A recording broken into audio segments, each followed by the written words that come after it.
adlaw nga Miyerkules karon mga kaigsuunan.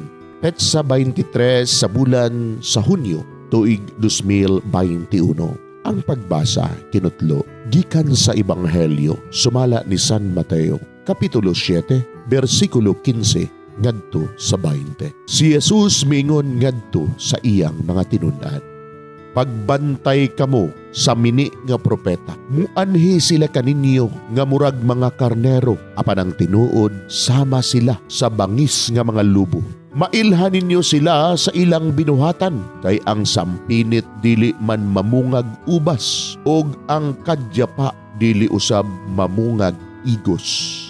Ang punuan nga walay sakit mamungag maayong bunga, apan ang punuan nga masakiton dili mamunga ug maayong bunga.